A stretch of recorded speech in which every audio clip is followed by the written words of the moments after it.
Baik, selamat malam teman-teman sekalian. Jumpa kembali dengan saya Eka Purnama dan juga Santi Amalia dalam live IG setiap hari Kamis jam 8 malam hingga jam 9 malam.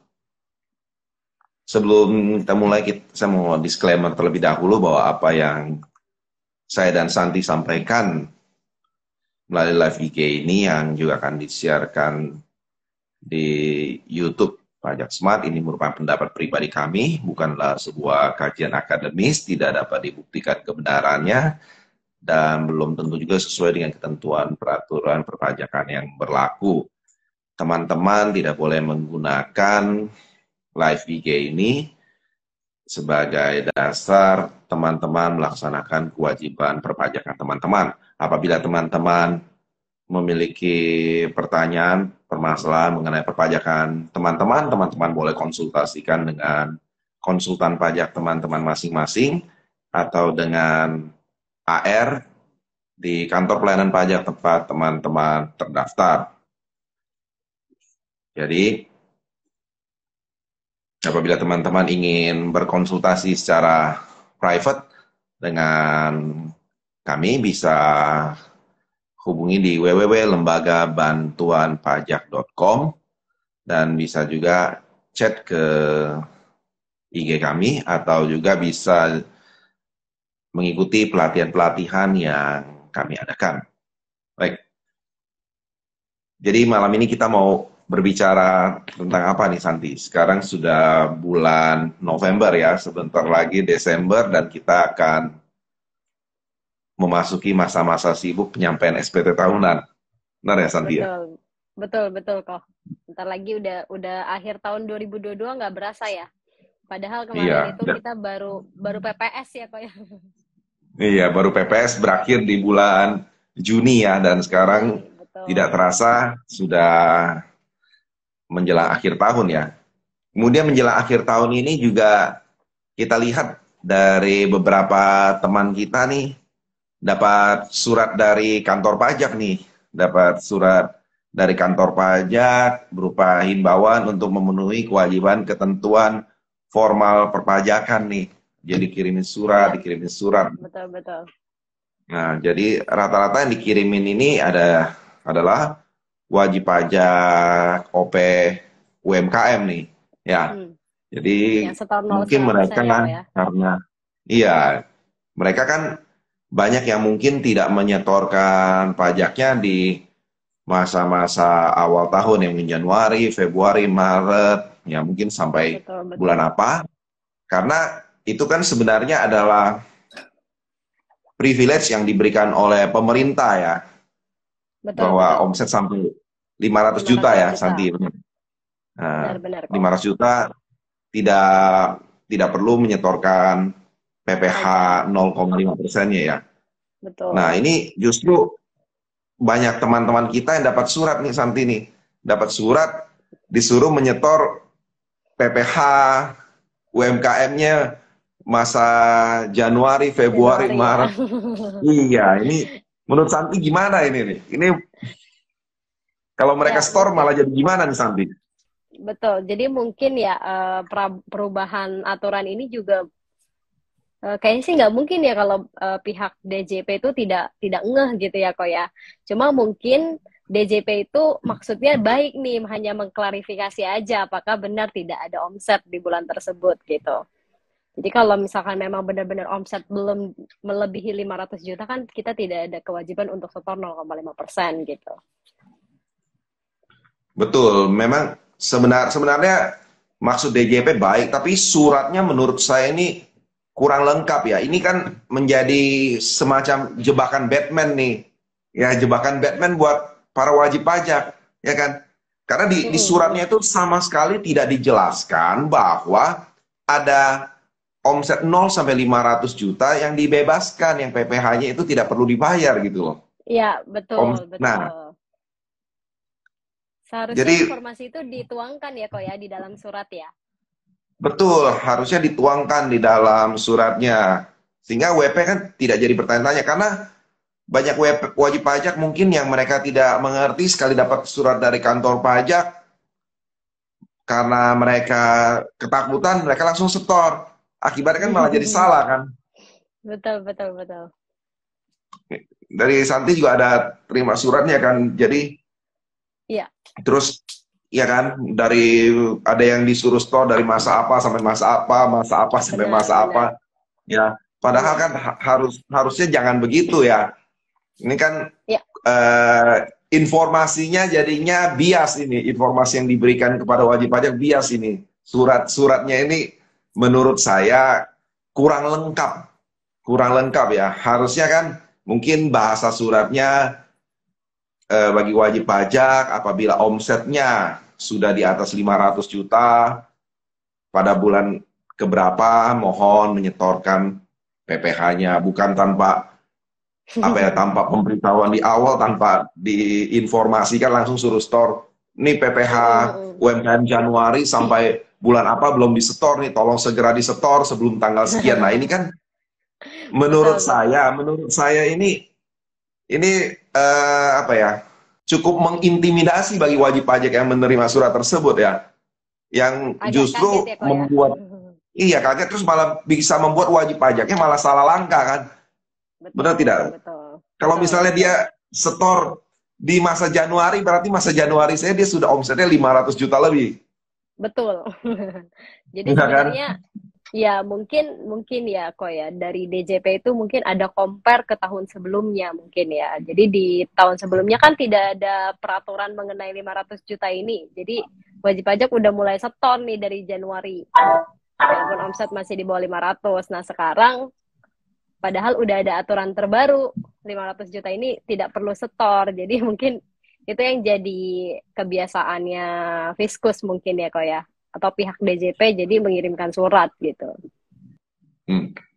Tapi memang kalau kita lihat sebenarnya perlu bagi setiap wajib pajak untuk memahami aturannya ya, aturan dari tentang perpajakan dan lain-lain, karena seringkali surat yang dikirimkan kepada wajib pajak oleh kantor pelayanan pajak kadang-kadang juga kurang kurang pas, dan kadang-kadang juga solusi dan yang ditawarkan oleh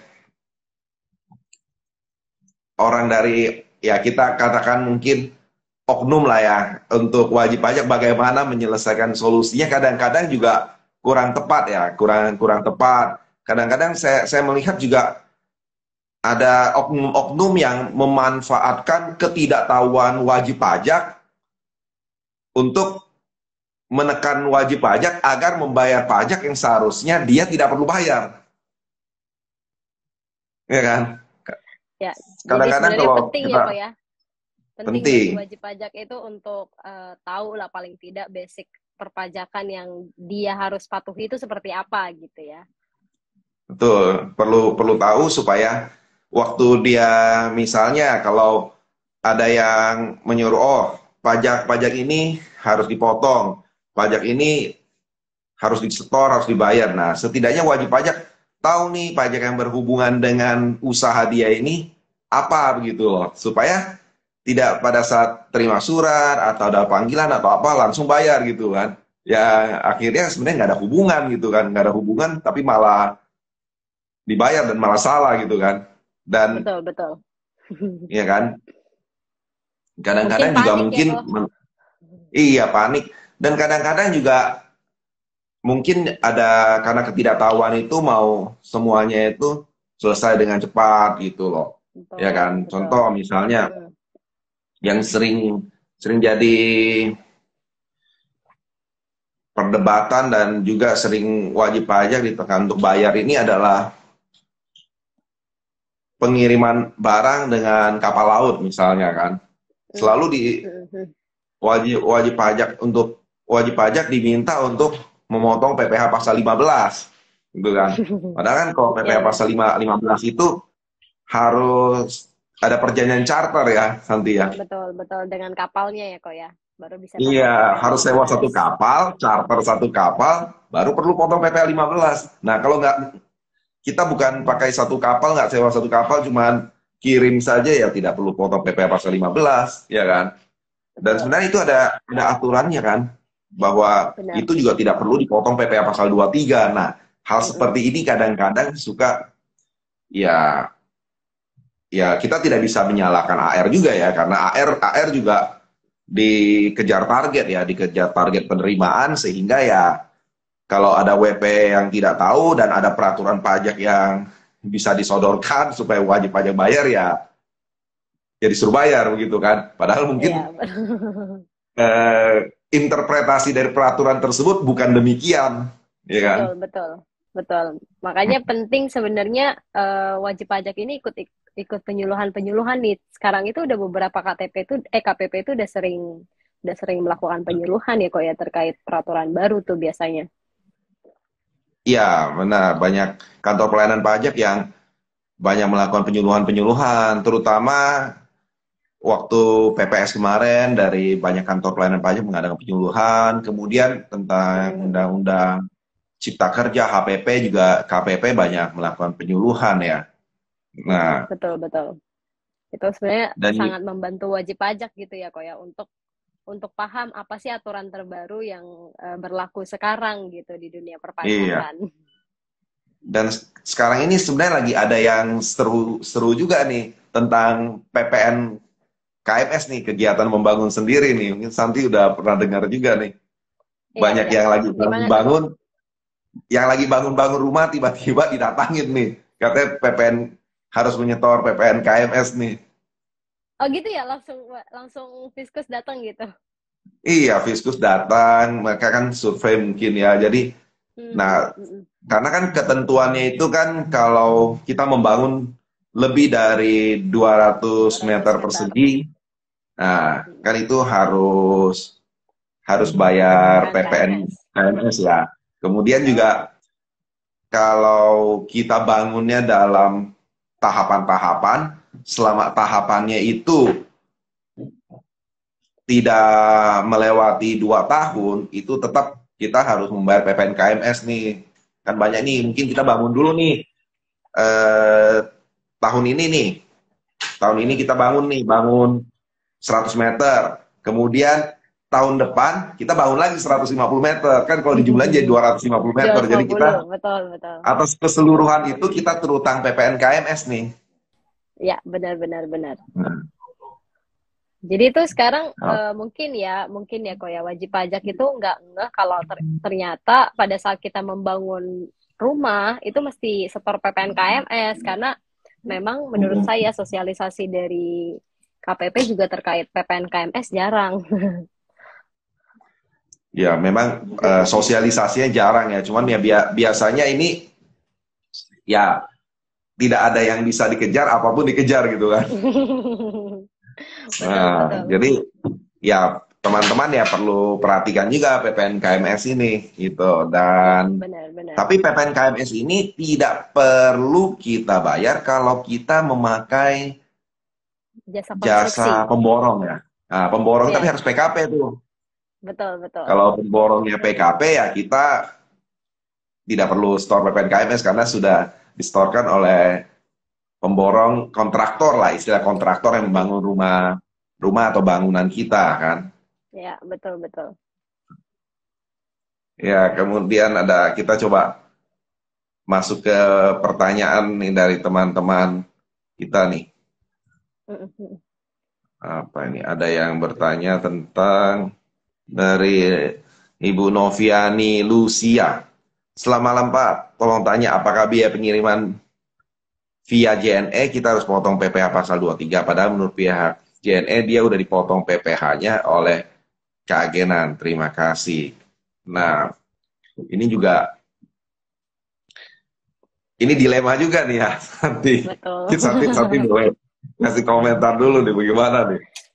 Ya, sebenarnya ini kan terkait biaya atas penyerahan jasa. Jadi sebenarnya tetap menjadi objek PPh pasal 23. Cuma dilemanya yang Kok Eka sebut tadi adalah kita rada susah ya kok ya untuk minta NPWP si JNE-nya. Apalagi transaksi kita kan nilainya kecil gitu ya, yang tiap hari cuma sembilan Iya, ribu 10.000 biaya kirimnya gitu. kecuali benar. kecuali kita ada perjanjian khusus nih dengan pihak JNE-nya bahwa tiap bulan itu nanti kita hitung berapa total biaya pengiriman kita, baru nanti kita potong PPh 23 gitu. Kalau menurut Kak gimana nih?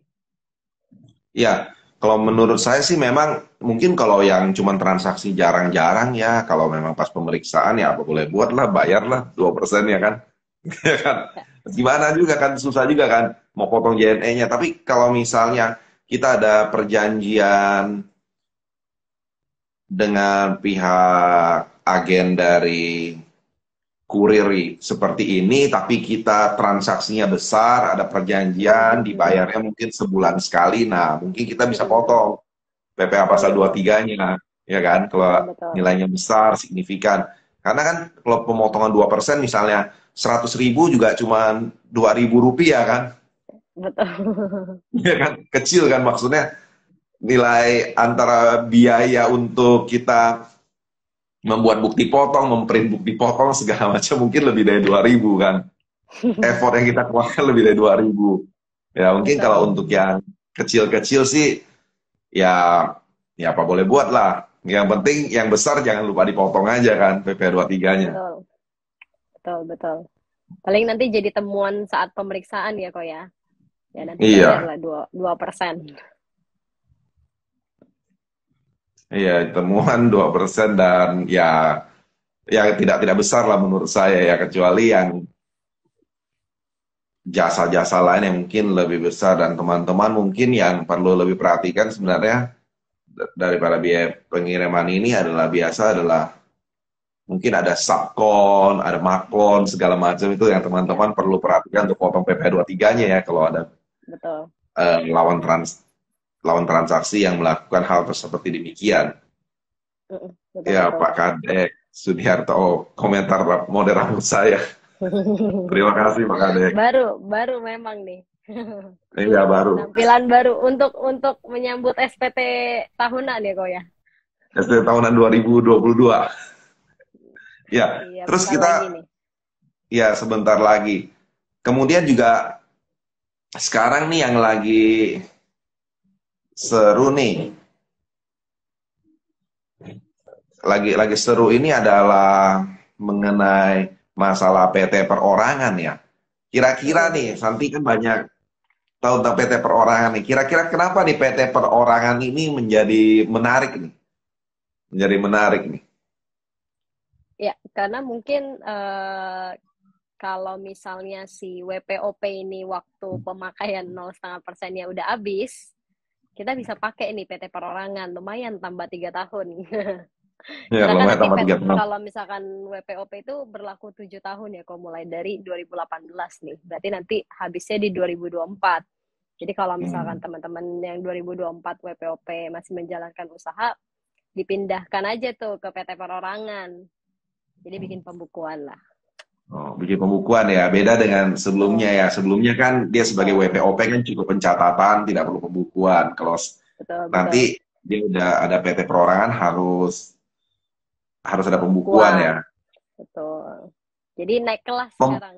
Naik kelas ya. Pembukuannya seperti bagaimana itu Santi? Itu bisa cuman dicatat-catat aja uang masuk uang keluar atau bagaimana nih? Pembukuan yang kayak akuntansi. Jadi kita mesti menjurnal debit kredit setiap transaksi yang terjadi. Jadi ya mungkin karena PT Perorangan ini harusnya kan transaksinya nggak terlalu banyak. Jadi bisa belajar basic-basic akunting lah. Belajar basic-basic accounting ya. Berarti eh, pada saat seseorang mendirikan PT perorangan, maka dia sudah harus siap secara akuntansi ya. Betul, betul, Kemudian betul. ini lagi nih Santi nih. Sekarang ini banyak orang nih wajib pajak nih yang Mm-mm. beranggapan bahwa ada urutan level tingkatan nih. Sehingga banyak wajib pajak yang dia membuat CV, dia lebih memilih membuat CV daripada dia membuat PT gitu loh. Padahal kan kita tahu sebenarnya antara CV, PT sebenarnya ya sama-sama harus menyelenggarakan pembukuan ya. Betul, betul. Tapi itu memang benar kok, banyak yang memilih CV itu karena PT dinilai lebih tinggi derajatnya gitu ya. Iya, jadi Padahal takut sebenarnya kelihatan. secara perpajakan sama, secara pembukuan pun Iya. sama gitu. Terus di NPWP juga kayaknya tidak ada. Di NPWP di kartu NPWP kayak tidak dicantumkan PT atau CV ya kayaknya ya. Langsung nama kan ya. Benar nggak? Kayaknya ada Pernah beberapa yang ada kok. Ada beberapa ada yang beberapa mungkin ada yang baru. Oh tulisannya. iya ya benar, yang baru-baru ada tuh. Perseroan terbatas Iya, gitu ya. iya betul Yang betul. yang dulu-dulu tidak ya. Nah, Betul. iya benar-benar. Terus juga kalau kita lihat sebenarnya CV juga dan PT masing-masing punya karakteristiknya ya. Kalau di CV kan si pemilik, si persero nggak boleh terima gaji ya. Betul, dianggapnya prive. Dianggap privé, dia tidak boleh terima gaji. Betul. Kalau dia tidak boleh terima gaji, pada saat CV itu sudah tidak menggunakan PPh final UMKM, pada saat dia sudah menggunakan PPh tarif normal, itu kan menurut saya berarti tidak bisa jadi biaya ya, biaya gaji ya. Betul. Betul, betul. Ya kan? Padahal itu salah satu komponen biaya yang lumayan besar ya, yang bisa Iya, menjadi kompon. biaya besar. Iya, karena dia ditempatkan di paling bawah ya secara laporan keuangan, dia ada di bagian neraca, di bagian modal, dia dia ditarik di situ ya. Jadi dia tidak masuk ke dalam unsur biaya ya. Berarti sebenarnya ini juga salah satu keunggulan PT ya, Santi ya. Betul. Jadi kalau Boleh PT kan biayakan kita gajinya kan. boleh biayakan gajinya, biaya gaji pemilik. Biaya gaji pemilik ya. Karena kan Mm-mm. tarif kalau lumayan karena kan kalau gaji gaji itu kan tetap mulai dari tarif 5% ya, 5% 15 Betul. ya. Mm-mm. Sedangkan nanti untuk PT dan CV-nya, terutama kalau yang sudah besar, yang udah kena tarif 22% kan, justru malah harus bayar. Kalau CV malah kenanya langsung di 22% ya, karena tidak ada Betul. pengurang dari gaji itu ya. Iya, iya. Betul. Nah, kita lanjut nih, ada pertanyaan lagi nih. Kita lihat pertanyaannya dari Pak Ferik Chan. Selamat malam Pak Eka, Bu Santi. Mohon edukasinya. Kalau kita bangun, dilakukan oleh pemborongnya PKP, tapi pemborong tersebut tidak memasukkan PPN KMS di RAB. Nah, bagaimana ini? Kalau dia tidak memasukkan PPN KMS di RAB, kan berarti harusnya pada saat dia mencas kita, apa, Jasanya. membuat ya jasa-jasanya, kan dia sudah pasti ada kenakan PPN ya, kalau dia itu adalah PKP Betul. kan. Tidak mungkin kalau dia Betul. PKP dia tidak tagih PPN ke kita. Betul. Harusnya Betul. itu sudah include di dalam ya. Betul. Harusnya sudah include di dalam. Nah, kemudian untuk ada pertanyaan lagi dari Bapak Billy Chen. Terima dividen dari PTX tanggal 30 November 2022. Supaya tidak ada celah dari sisi pajak untuk kenakan 10%, batasnya tanggal berapa mesti diinvestasikan. Nah, diinvestasikan itu yang penting sebelum akhir tahun ya, sebelum Ya, 31 Desember Desember. 2022. Nah, dan harus dilaporkan di laporan Oh, realisasi realisasi. sebelum 31 Maret 2023. Ya, jadi kayak Ya lapor kan? SPT tahunan. Iya, pokoknya pada saat submit SPT tahunan, ingat submit laporan realisasi. Betul. Cuma untuk Pak Billy ini, angka-angkanya harus dipaskan nih ya. Kalau terima dividennya 100 juta misalnya, ya 100 jutanya langsung dimasukkan ke dalam investasi ya. Betul. Jadi jangan Kalau kurang, kalau tidak, lebih boleh. oh ya benar, lebih boleh. Misal terima 100, kita investasikan 110, nggak ada masalah. Terima Ya, 100, kita investasikan 80, yang 20 nanti kena pajak. Malam Pak dari Pak Kadek nih. Malah mau tanya, pelaporan SPT tahunan bagi suami istri masing-masing memiliki NPWP dan penghasilan dari pemberi kerja. Perhitungannya gimana ya? Nah, kalau suami istri yang pasti tidak bisa, yang apa, penghasilan istrinya tidak bisa dimasukkan di ya final. penghasilan final ya, yang penghasilan istri Betul. dari satu pemberi kerja ya. Masing-masing harus lapor Mm-mm. SPT. Nanti ada penggabungan Penggabungan jadi, penghasilan lagi ya. betul. Ada penggabungan Jadi nanti penghasilan. mesti isi form PHMT. Iya, PHMT. Yang pasti pasti kurang bayar ya Santi ya. Iya, biasanya lumayan besar tuh. Pasti besar itu, pasti besar. Jadi bagi suami istri yang beda NPWP, ya sebaiknya digabungkan NPWP-nya. Sebaiknya digabungkan Betul. NPWP-nya. Ya, kalau yang tapi Mbak, ada juga saya lihat nih ini kisah-kisah PPS kemarin nih. Jadi mereka itu awalnya NPWP-nya terpisah nih, terpisah. Kemudian waktu lapor SPT masing-masing, tapi tidak buat lampiran PHMT nih waktu tahun 2020 dan sebelumnya.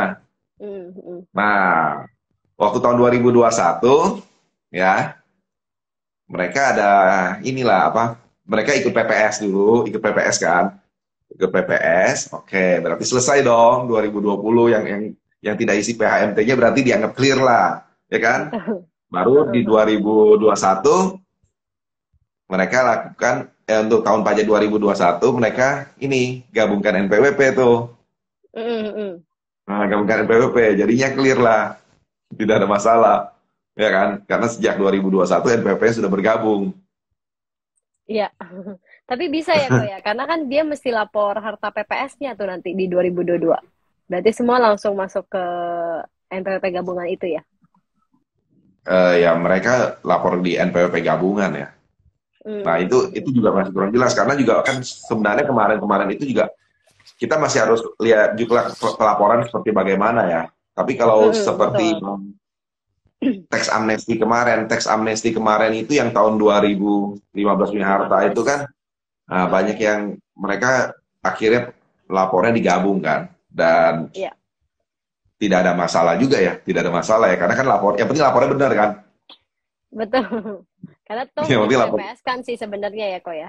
ya sudah di PPS kan dan biasanya biasanya yang mereka yang punya NPWP masing-masing ini biasanya sih statusnya banyaknya pegawai swasta, karyawan seperti itu sih Betul. Mm, biasanya. betul. Cuma kalau Ya, misalkan istrinya cuma dari satu pemberi kerja lebih baik ditutup aja NPWP-nya supaya bisa jadi penghasilan betul. final. Iya, penghasilan final dilaporkan di SPT suami ya. Kemudian juga Mm, ini apa? Sebenarnya banyak juga yang para WP UMKM yang berusaha, misalnya dagang, mereka punya dua NPWP, tapi mereka tidak sadar bahwa sebenarnya walaupun mereka punya dua NPWP, kalau suami istri ya, omset mm. 4,8 itu kan bukan untuk Digabung. masing-masing, Betul. digabung. Jadi mau buat NPWP banyak juga buat apa gitu kan. Iya, benar benar benar kok. Karena perhitungannya mesti ditotal juga tuh omsetnya untuk menentukan 4,8. Kemudian ada pertanyaan lagi dari ya Pak Kadek, mungkin demikian penjelasan yang bisa kami berikan. Cuma saya kurang kurang mengerti nih, dan penghasilan dari pemberi kerja maksudnya penghasilannya mungkin dari pemberi kerja saja ya. Jadi 1721-nya ya. Cuma ada 1721 itu yang Mm-mm. nanti digabungkan di PHMT ya. Iya. Nah, kemudian pertanyaan lagi nih dari Noviani Lucia, Bu Noviani Lucia. Pak, seandainya ongkos kirim barang dibayar oleh pembeli, sedangkan kita sebagai penjual hanya membantu. Bagaimana dengan PPh pasal 23-nya? Kalau ini kan berarti kita tidak biayakan kan di laporan keuangan Betul. kan? Kita reimburse soalnya ini. Kita reimburse ke pembelinya. Reimburse. Iya, Mm-mm. iya kalau kalau kita reimburse ya berarti kan tidak ada masalah ya.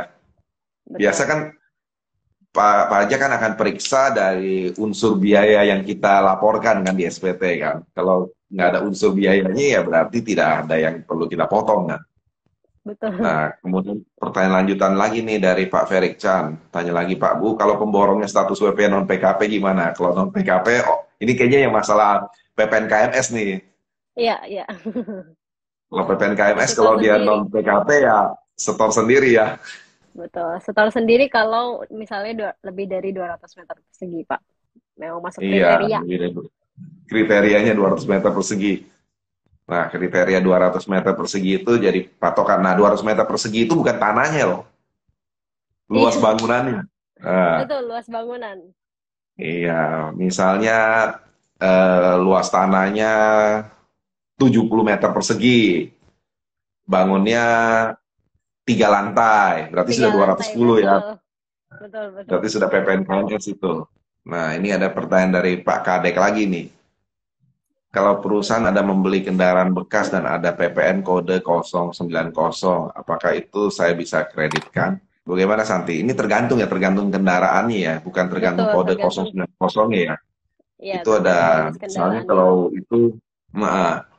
kalau itu adalah truk plat kuning, nggak bisa dikreditkan, Ya, ya kan? Karena penyerahannya nanti juga tidak ada PPN kan. Terus kalau misalnya dia belinya bukan, pembelinya misalnya sedan, itu kan juga nggak bisa dikreditkan kan. nggak, betul, betul. Nah, berarti bukan Jadi kalau dilihat dari, berhubungan sama operasional boleh, iya. Jadi boleh karena dikreditkan. kode PPN 090 itu lebih melihat ke si penerbit PPN-nya ya. Si Ya, penerbitnya si dulu asli SPP-nya. itu tujuan semulanya bukan untuk diperjualbelikan, ya kan? Iya, betul. Tapi kemudian dia jual gitu kan. Nah, dari Pak Ferik, Chan, terima kasih Pak Eka Bu Santi atas edukasinya, terima kasih juga. Aduh, ada Pak Jos Sitanaya, izin tanya, jika kita mendapat dividen senilai 2 miliar, lalu mempunyai pekerjaan bebas, brutonya 3 miliar, apakah kita bisa dikukuhkan jadi PKP secara jabatan? Kalau penghasilan final berupa dividen itu harusnya tidak ya Pak Tidak George? dihitung. Ya, tidak dihitung. Jadi itu adalah penghasilan. Kalau pekerjaan bebas brutonya 3 miliar, 3 miliar saja. Karena Betul. 2 miliarnya dividen. Dividen itu bukan, pertama juga dia bukan penghasilan teratur. Kedua dia dia itu kan hasil laba ya, hasil laba. Betul. Karena kalau Sifatnya final. betul, dan yang lebih sebenarnya ada satu kasus yang lebih menarik nih Santi mengenai pertanyaan dari Pak Jos nih, Hmm. adalah tentang orang yang trading saham nih.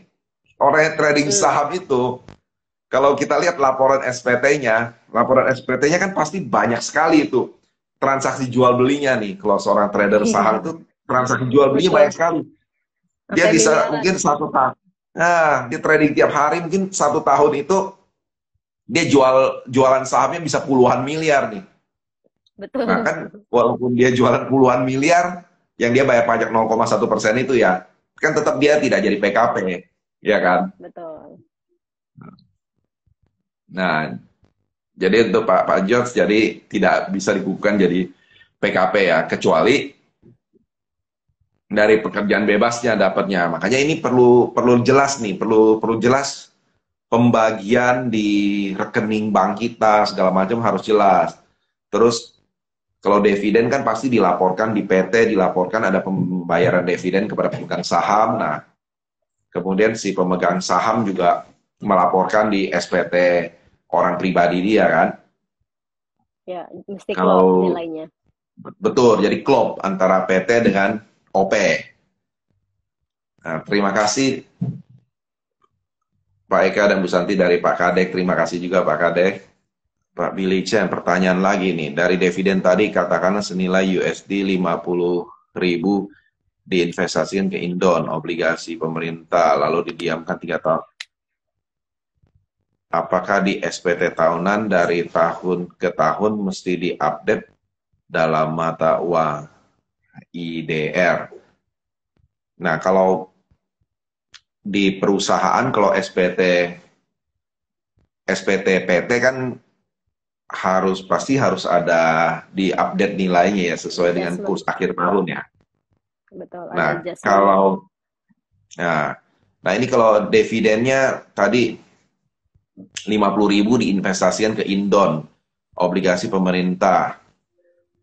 Biasanya sih kalau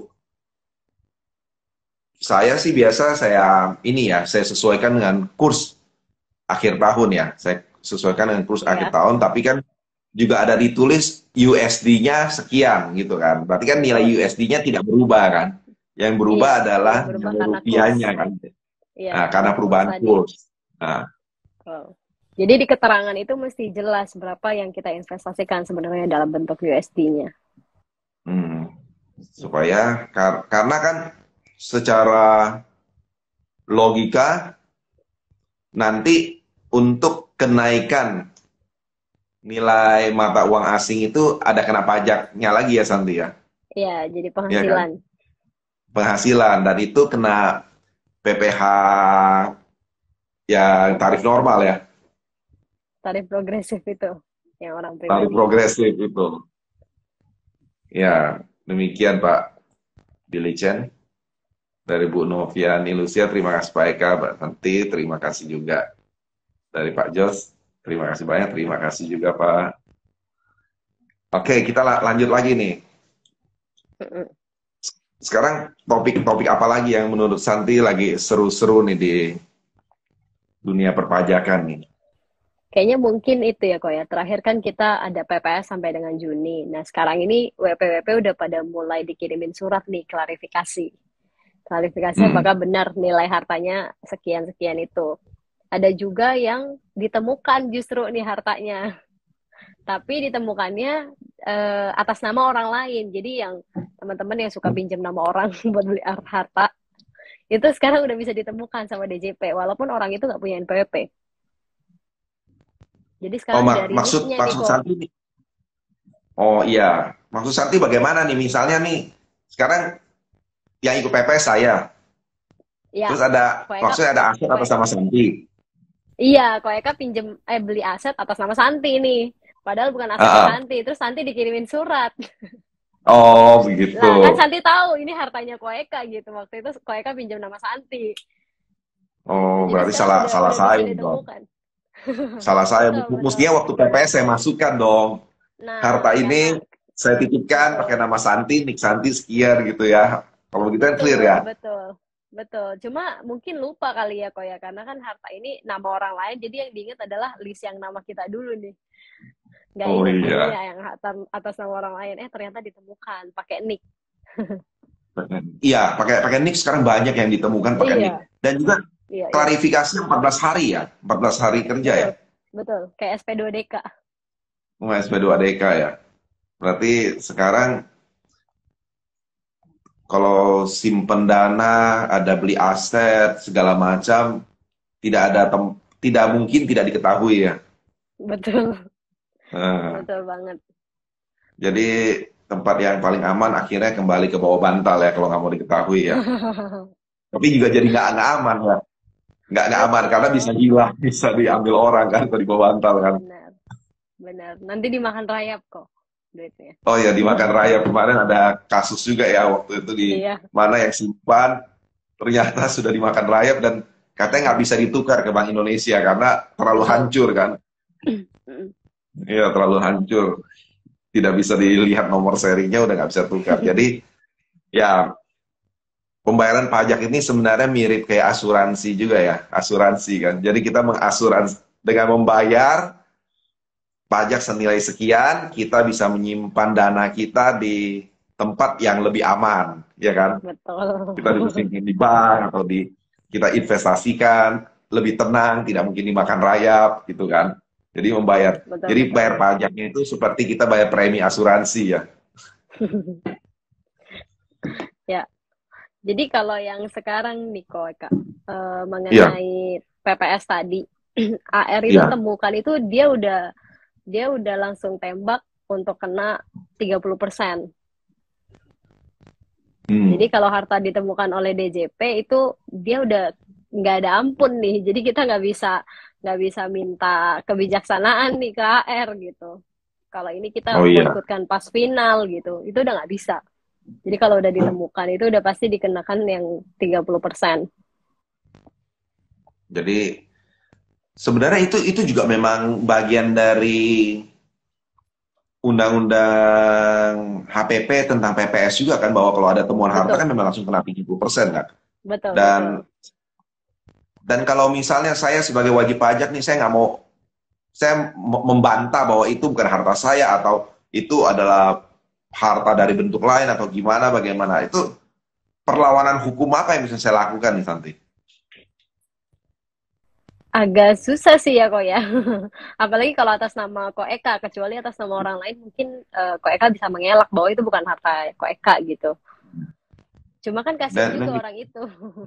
iya kasihan. Tapi juga berarti kalau di undang-undang yang kemarin kan kita bisa menyelesaikan kalau ada sengketa atau apa ke pengadilan pajak ya.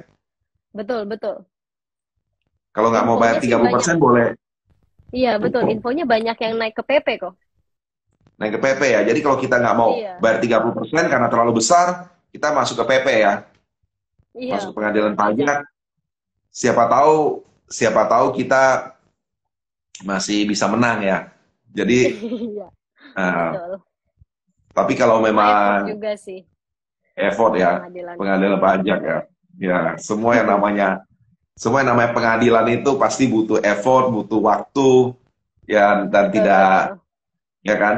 Ya, kalau mau fokus untuk ya bekerja ya bayar 30% ya. Tapi kan sebenarnya pengadilan pajak itu bisa dikuasakan kepada orang yang memiliki kuasa pengadilan Kemampuan. pajak kan, Betul, ya betul. kan? Nanti Betul. kalau teman-teman ada yang dapat masalah seperti ini bisa hubungi kita juga ya, supaya kita yang maju ke pengadilan Oh, pajaknya nanti ya. betul, betul. Kebetulan kita udah Iya, punya izin ya kok ya, izin kuasa iya hukum. betul. Kita bisa masuk, kita bisa jadi penasihat hukumnya lah. Kita bisa masuk ke pengadilan pajaknya, gitu. Betul, betul. Ya. Tapi itu kok Eka ada dapat gak tuh terkait PPS yang temuan harta? PPS sampai saat ini belum ya, karena kemarin-kemarin itu kelihatannya saya sudah sampaikan juga ke teman-teman, PP-nya ya. laporkan, laporkan dengan benar lah. Soalnya justru teman-teman saya itu banyak yang dapatnya itu sebelum PPS, jadi udah dikirimin Oh, surat dengan oke. harta-hartanya, temuan-temuannya, jadi ya udah mesti ikut PPS kan, udah nggak bisa nggak ikut Iya, gitu loh, benar-benar. ya kan? Benar-benar. Hartanya Orang dikasih udah tahu banyak. jelas, nah, detil Betul. loh, detil kan. Jadi di bank ini Betul. uangnya sampai rupiah, sampai digit rupiahnya Digit terakhir, ketahuan, betul. digit Iya, terakhir rupiahnya ketahuan gitu loh. Nah benar-benar. kemudian kalau dan nggak cuma yang besar-besar, yang kecil pun dimunculkan gitu loh. Iya, Ada yang betul nomor kok. rekening sekian. Kemarin yang saya dapat surat itu, yang saya ada lihat surat dari teman saya itu cuma 100.000 lebih masuk itu nomor rekening bank ini. Dan satu lagi nih, biasanya kan kata orang, ini bank kecil lah, nggak mungkin lah. Justru banyak yang Iya. kebuka itu justru dari bank-bank kecil gitu loh. Bank Iya, besar ada benar-benar. juga, tapi maksud bank kecil pun yang waktu saya lihat nama, wah ini banknya cabangnya di mana aja, mungkin susah cari gitu ya. Tapi ternyata DJP bisa temukan data itu gitu. Iya, betul. Jadi selama Sama bentuknya ini masih bank, data, masih gampang ditemukan kok. sama data slik yang dari Bank Indonesia itu loh. Nah, teman-teman yang pinjam-pinjam uang ke perbankan atau ke leasing segala macam itu kan kadang-kadang ada agunan-agunan itu loh, agunan yang suka dimasukin loh. Saya ada masukin agunan, saya ada persediaan berapa, ini berapa. Itu pun muncul loh data mungkin itu data diberikan waktu kita mau meminjam uang ya ke Pinjam. Betul. sektor keuangan ya. Kita ada masukkan laporan-laporan yang mungkin laporan keuangan lah atau apa. Nah, itu data-data itu pun ada gitu loh di surat himbauan PPS kepada wajib pajak saat itu. Menjadi data pembanding ya kok ya. Iya, data pembanding. Jadi sekarang semua data kelihatannya terbuka sekali gitu loh. Jadi memang Betul. nggak bisa nggak bisa asal-asalan lah. Kita harus udah mulai terapi, tertib, bayar pajak dengan jujur. Betul. Ya. Udah mesti sadar sendiri ya kok ya. Iya, sadar sendiri supaya nggak kena yang 30% seperti tadi Santi sampaikan kan. 30% lumayan kan. Betul kok. Apalagi kalau besar ya. Terakhir itu, Kalau ya terakhir itu ditemukan 2,6 M. Padahal dia waduh, udah itu PPS tuh, udah PPS gede kok, udah PPS 60-an miliar. Masih ada yang kelewat. oh, kelewat ternyata ya. Kelewat ternyata. Iya, lumayan 700 2,6. juta kok. Oh, 700 juta. Tapi 700 juta sebenarnya ya kalau kemarin ikut PPS bayarnya berapa itu? 2,6 M berarti 2,6 M kali 14% ya. 8% 360. kan 2015. Oh, delapan oh persen yang ya. ditemukan itu 2015. Berarti Iya, dari luar ketinggalan negeri. teks. Harta luar Oh, negeri. oh harta luar negeri ya, harta luar negeri itu memang agak. Oh, terus ada lagi ini yang ikut PPS-nya salah ya. Ikut PPS kebijakan satu nggak ikut kebijakan dua ya, ada juga Iya. itu. Ya, ada. Oke, ada pertanyaan lagi nih dari Pak Senjaya, Bro Eka, perhiasan dan logam mulia apakah perlu dilaporkan juga dalam daftar aset? Karena kan tidak terdeteksi oleh pajak, mohon pencerahannya teks. Ya, semua harta dilaporkan ya aman ya.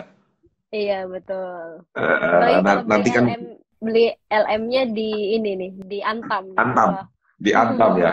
Iya, beli LM di Antam segala macam laporkan lah. Kan juga ada nomor serinya ya, yang laporkan. Iya, Dilaporkan lebih betul. baik lah daripada tidak dilaporkan. Ya, lama-lama semua yang tidak dilaporkan itu nanti tidak bisa dipakai juga kan. Betul. Jadi kalau kalau sekarang ada harta yang belum masuk ke SPT, cepet-cepet pas final ya kok ya. Iya, pas. Tapi pas final itu kan untuk ini ya, untuk teks amnesti Aset ketentuannya kan. aset 2015. Iya, nah sekarang kalau yang 2016 yang nggak ikut PPS di 2016 sampai ke sini kan udah nggak bisa pas final itu. Betul, nggak bisa. Makanya ini juga ada kejadian yang kayak gitu, kita mesti kontak KR-nya kok bagaimana. Iya, mesti bagaimana ya. Tapi ya saya Iya. rasa sekarang juga waktu mengisi banyak orang kadang-kadang isi SPT juga kadang-kadang di bagian persediaan kadang-kadang kurang diperhatikan ya. Iya. Hmm.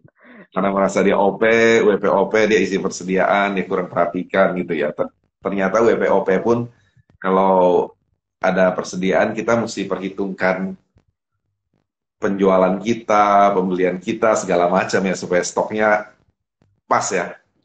Betul. Hmm. Jadi jangan jangan asal masukin nilai ya kok ya. Nanti Betul. jadi angka angka ajaib. Jadi angka ajaib yang nggak bisa dibuktikan malah Betul. membingungkan dan pusing ya. Nah, Betul, ya betul. biasanya kan kalau pas pemeriksaan itu kan kita harus bisa membuktikan angka itu dari mana, Iya, ya kan? betul, betul. Jadi para wajib pajak biasanya pas pemeriksaan suka gelagapan karena memang angka-angkanya nggak tahu dari mana gitu kan, nggak Iya, tahu dari padahal mana. sebenarnya padahal sebenarnya ada pencatatan ya kok ya, paling tidak makanya WPOP itu disuruh pencatatan supaya jelas nih angkanya dari mana gitu. Betul, WPOP harus ada pencatatan. Nah, buat WPOP yang mau naik kelas juga perlu mulai mempersiapkan diri ya. Yang Betul, mau naik betul. kelas, bikin PT perorangan, atau mungkin bikin CV atau bikin PT. CV. Mm-mm, mm-mm. Tapi sih menurut saya sih PT perorangan tetap the best lah ya dibanding CV ya. Iya.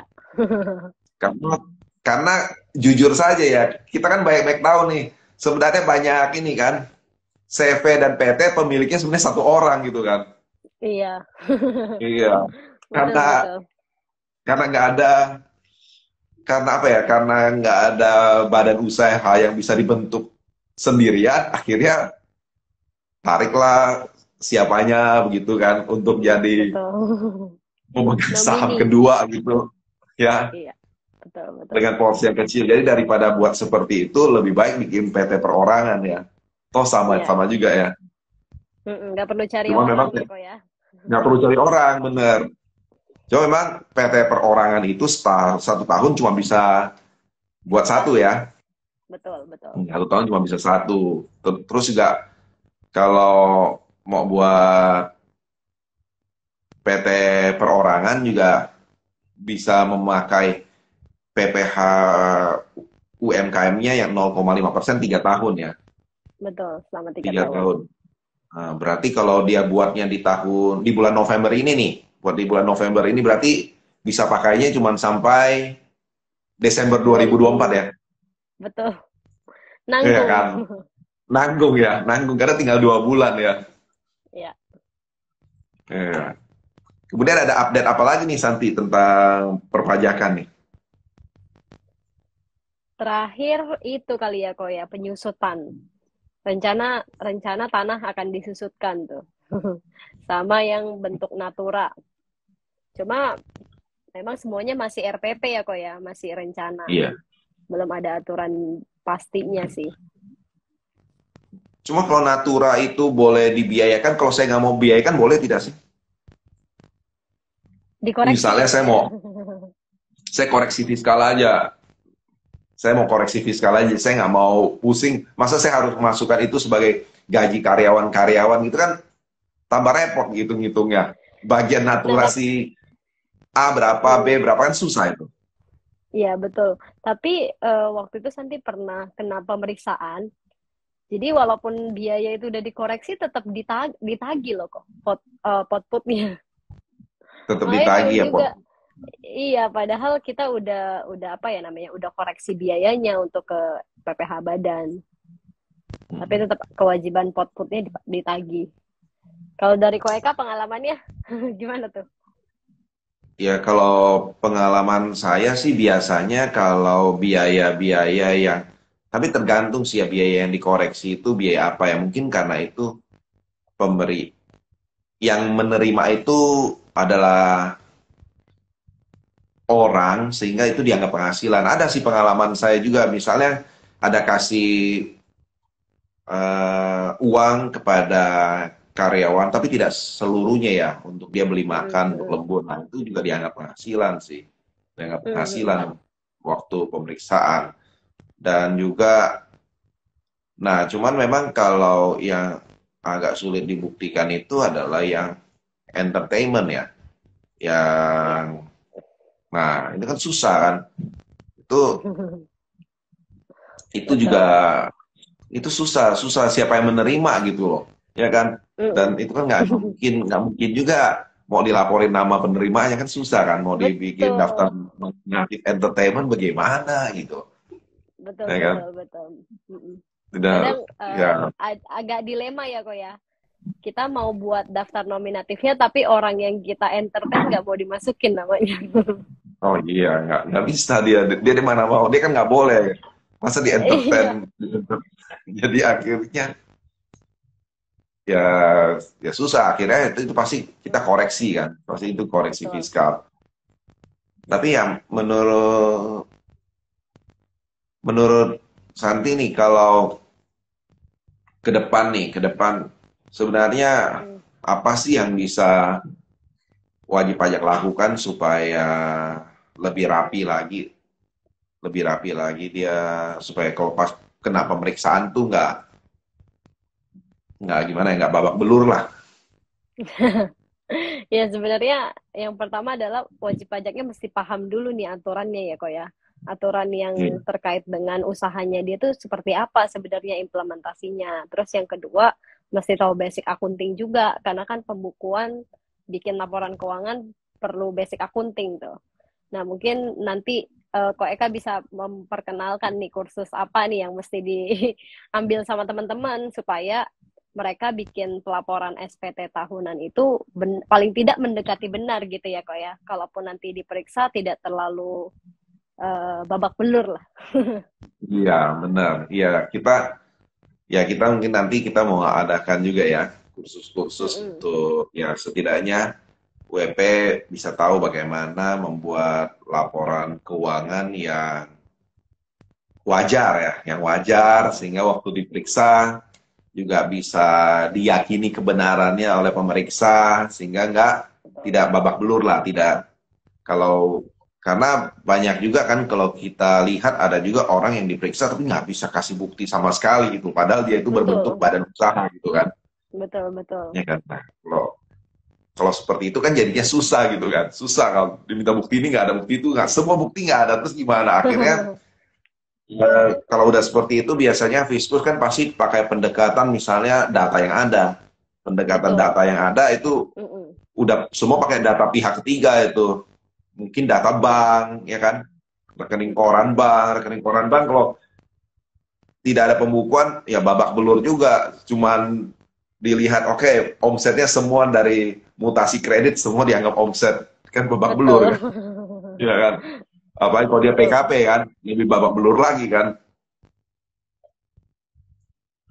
Jadi ya memang kalau kita lihat ini wajib pajak perlu inilah ya, perlu mengerti peraturan-peraturan ya supaya tidak salah langkah ya, karena kalau kita harusnya potong tapi kita tidak potong, sebenarnya sanksinya lumayan berat ya Santi ya. Kalau pas ketahuan di pemeriksaan ya, kan ada sanksi denda ya segala macam kan.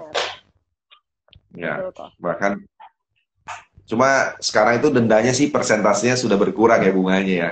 Satu Iya, persen udah. lebih, 1% gitu Betul. ya. Nggak kayak dulu yang 2% ya. Iya. Sekarang udah lebih turun lah. Terus kalau misalnya nih, kita ngobrol-ngobrol pemeriksaan nih. Kalau pemeriksaan ini kalau misalnya waktu diperiksa kita setuju hasilnya kan kita tinggal tanda tangan SPHP-nya kan. Mm-mm. SPHP-nya persetujuan lah, surat pemberitahuan hasil pemeriksaan kita tanda tangan. Mm-mm. Kalau kita nggak setuju, bisa bagaimana nih Santi? Kalau misalkan hasil pemeriksaannya tidak setuju gitu ya kok ya, kita bisa Iya, keberatan ya kok ya. keberatan. Keberatan, keberatan kalau keberatan berarti kita ke masukkan keberatan ke Kanwil ya. Iya, betul. Nah, terus kalau keberatannya kalah lagi gimana Santi? Kira-kira gimana lagi? Bisa ajukan banding tuh ke pengadilan pajak. Tuh, pengadilan pajak lagi ya. Betul. Jadi buat teman-teman semua bahwa kita ini di Indonesia ini ada satu institusi yang namanya pengadilan pajak ya. Betul. Pengadilan pajak di mana kita bisa berperkara di sana. Iya, Kebetulan di Jakarta ini pengadilan pajak dekat daerah ini ya, dekat di Hayamuruk ya, Hayamuruk. di Hayamuruk ya, di Hayamuruk. Jadi di sana semua wajib pajak dari berbagai daerah akan bertemu ya, bertemu Iya, dengan di pihak sana. Dirjen Pajak, bertemu dengan pihak Dirjen Pajak untuk berperkara ya. Iya, Nah, betul. jadi bagi teman-teman mungkin yang ada permasalahan perpajakan bisa dikonsultasikan juga ke kita ya. Kalau misalnya ada pertanyaan juga tentang pengadilan pajak atau apa bisa juga. Betul. Nanti tinggal Eh, kontak aja. tinggal kontak aja ya ke IG kita ya. Oke, Betul. baik. Sudah jam 9.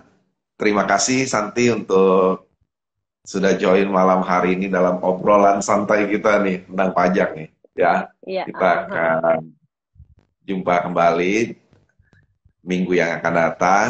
Terima kasih teman-teman semuanya untuk kehadirannya. Sampai Iya, jumpa. terima Thank kasih you. teman-teman semua. Selamat malam.